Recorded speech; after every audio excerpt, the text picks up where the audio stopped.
10:30 first quarter. Ohio State on the Michigan 4-yard line. Two receivers out to the left, two to the right. On the right side, it's Emeka Egbuka and Marvin Harrison Jr. On the left side, it's Cade Stover and Julian Fleming. Chip Trainum is in as the lone running back in the backfield behind C.J. Stroud in a shotgun. He's got Trainum to his left hip, now motions over Fleming, going from left to wide right now. Takes a snap in the shotgun, looks across the middle and caught. Touchdown! Emeka Egbuka puts the Buckeyes up 6-0 and gets the game's first score. The graduate kicker Noah Ruggles is on for the PAT. He puts it right through the uprights. And Ohio State, the first one on the board. They've got 7. Michigan has nothing here with 10:02 to go in the first quarter of the game. Ohio State 7. Once again, Michigan nothing here on Scarlet and Gray Sports Radio. We'll step aside for just a moment, and we'll be back to Ohio Stadium after this. Here come the Blue Jackets down the other side. Robinson leaves it back behind. On the left side, a flurry. Corrali takes a shot, denied with the glove. Minnesota the other way after a rush from the Blue Jackets. Boldy sends it up the right side. Kirill Kaprizov tried to center it across the ice. Couldn't get his pass to go. That was looking for the stick of Joel Eriksson-Ek, but he was unable to find his target. We have a stick on the ice as the Blue Jackets handle it in their own end. Up the left side in the corner. Kirill Marchenko picks it up, goes further into his own end. Now trying to play it ahead. He does to Boone Jenner. Jenner flips it over to Gaudreau.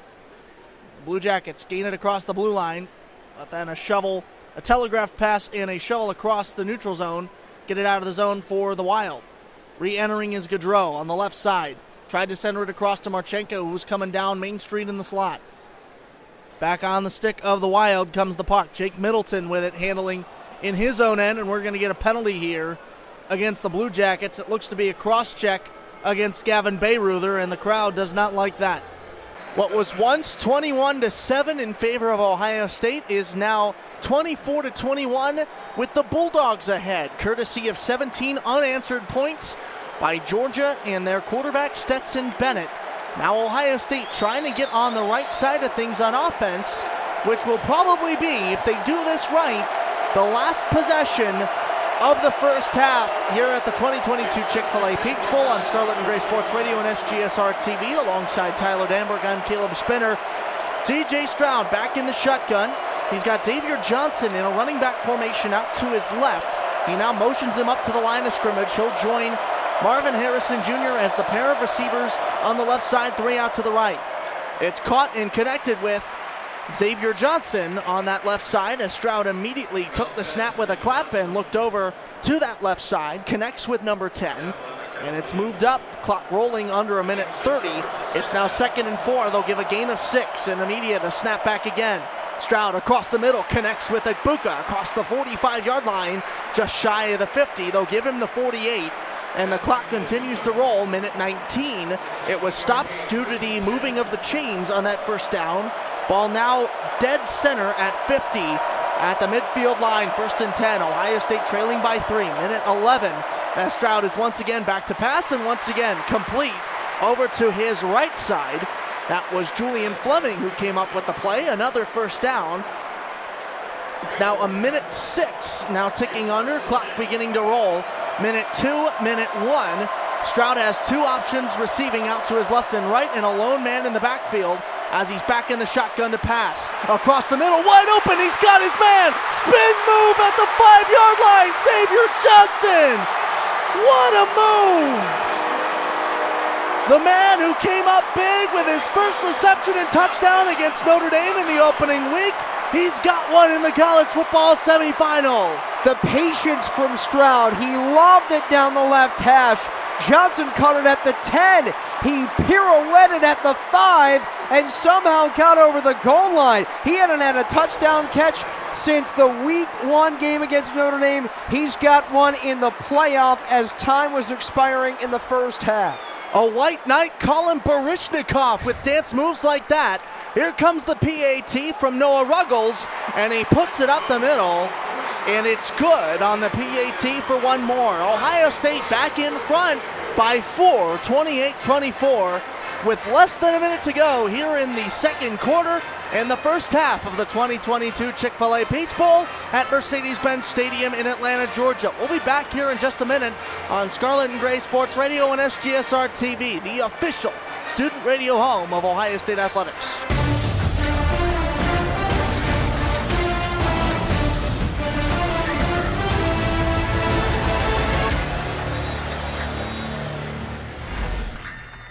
Welcome inside Value City Arena at the Schottenstein Center in Columbus, Ohio for women's college basketball on Big Ten Plus. Tonight, it's Ohio State.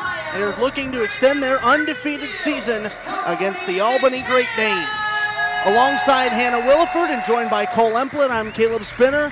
And this should be a good one. Ohio State, like we said, undefeated, 10-0. They're looking to keep that streak going, and they are one of the most high-powered offenses in all of college basketball this season. Kayla Cooper with it. Across to Heigerstrand, who lost it as she tried to connect with Vert. Up ahead to Cody McMahon. Takes a pound dribble and goes in. Physical contest into Heigerstrand. And able to get the deuce, 54-39. With 2:43 and counting down in the third quarter. Almost a steal for Madison Green. They'll call it a foul as she was draped all over on that steal attempt.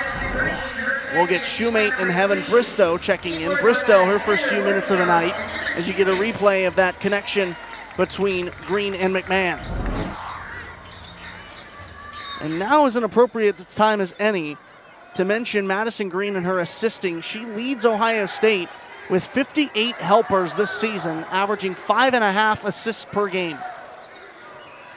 She's really done a great job of stepping up. As we mentioned, J.C. Sheldon out with an injury, and J.C. Sheldon has big shoes to fill. She's been an outstanding player for the Buckeyes, but Green has done a great job of stepping up, making an impact offensively. As you mentioned, getting those assists.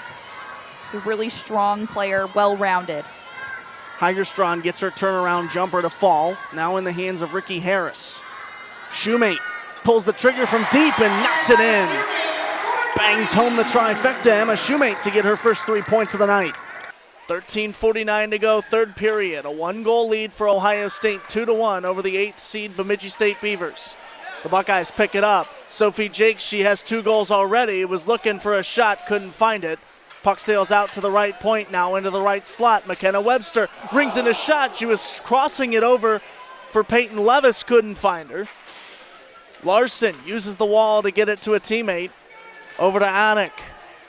Anik back to Larson. Challenged by Levis is Larson as she moves it up the ice. Thiele wants an icing and she'll get it there.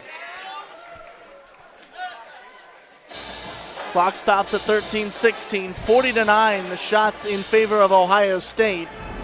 And yet we only have a 2-1 game on the scoreboard. It's almost unbelievable, isn't it, Caleb? And another good look here for Ohio State, and denied. The Buckeyes right on the doorstep. It was Emma Malte trying to just redirect the pass in behind Hoganson, but nothing doing. Bernard snaps her stick on a shot attempt, and breaking out now are the Beavers. Nelson up the right side. Hartmett's the lone Buckeye to beat. Denied with the left pad by Thiele. Rebound picked up in the neutral zone by Gabby Rosenthal. The Beavers steal it back. Anderson moves it ahead on the right side to Hunt. Hunt had her shot blocked in front by Hartmetz. Tied up in the far end. Scooted along to the left point. Deering takes a shot.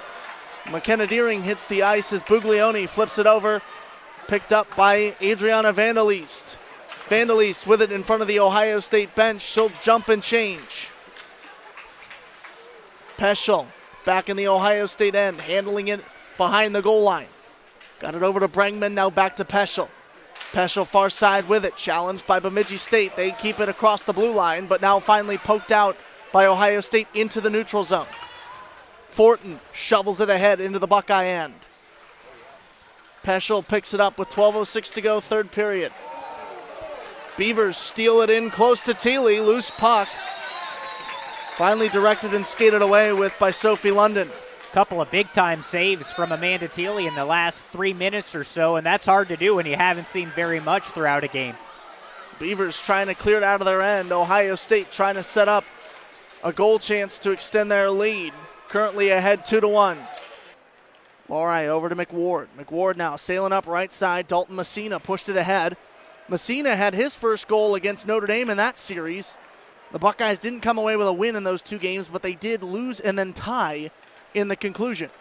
Shot ripped in, blocker save from Dobish. Puck sailing out left side now, kept in by the Wolverines. It's Kiranen. Shot out to Samaskevich. Dobish lays out. I don't know if he actually got a piece of that puck. He definitely gets it there as he stick saves that one. But either way, he keeps two good shots out of the net, and Michigan will head back to their own ice to play it. And that's some opportunities for the Wolverines continuing to have the momentum early in to this third period, trying to keep this advantage. 3-2 lead for Michigan, 16:03 to go in the third period. Here's Brindley in the neutral zone. Sends it over now, 2 passes later to Adam Fantilli. Dobish comes out of his net to play that to McWard. McWard left it around for Bricky. Bricky pushes it ahead to Stephen Halliday. Picked off by Brindley in the neutral zone. Here's Nazar up the left side. Dangles around Cole McWard, gets tripped up and laid out by Scooter Bricky. Ohio State trying to get it out of their zone. Adam Fantilli pressuring behind Stephen Halliday. Puck loose left side, now skates out of the zone all the way down. Portillo will play it outside of his crease. Adam Fantilli picks it up, goes from left to right side, now back over left side. Here come the Wolverines. Nazar around the net. Fired in a shot, went off the skate of a Buckeye in front. Lori with it now, double teamed by yellow jerseys. Thiesing up ahead to Lori, crosses the timeline into the Michigan zone. Lori picks it up, backhand shot, score! Tate Singleton off a backhand feed from Mason Lori. He's got 2 on senior night. Welcome into Value City Arena inside the Schottenstein Center. Ohio State 82-57 victory tonight over the Albany Great Danes. And let's take a look at some of the best moments from those 4 quarters. Ohio State starting off with a tightly contested game against Albany, but then they were able to pull ahead, largely in part to a performance from Cody McMahon. She led in a lot of major categories, Hannah. Cody McMahon played an awesome game tonight. She led the Buckeyes in scoring with 24 points. She was able to drive the lane and find success. She also led the Buckeyes in rebounds with 7 and assists with 4 tonight. 3-point advantage for Ohio State going to halftime, and that was partially due to a 3-point barrage from Albany in the first half, including that one from Heigerstrand, but then feeds like this from Shoemate to Theory and an overall coordination between the Buckeyes on offense and defense. A double-teamed performance for Ohio State tonight. That's what drew them out to the margin at which they ended the game, but Albany kept it close, a large part due to their defense and that 3-point shooting as I talked about. Heigerstrand led Albany with 21 points, but Ohio State's full court press that they ran for the entire game proved to be too much for the Great Danes. Ohio State forced 20 turnovers and was able to capitalize on those turnovers with points. There, Lily Phillips, and you see Taylor Mikesell, who was 1 of 7 in the first half from 3, but then found 2 really quickly to pull ahead and give Ohio State some momentum. You see that feed right there, too, from Cody McMahon. The Buckeyes were sharing the basketball, and it showed in the final score as, once again, Ohio State a dominant victory over Albany here in Columbus, 82-57. Next up for the Buckeyes, they'll go to the San Diego Invitational and take on South Florida. For Albany, they'll head to Syracuse, both of those games on Tuesday, December 20th. That'll do it for us here in Columbus. Alongside Hannah Williford, I'm Caleb Spinner. That's the recap. We're out of here.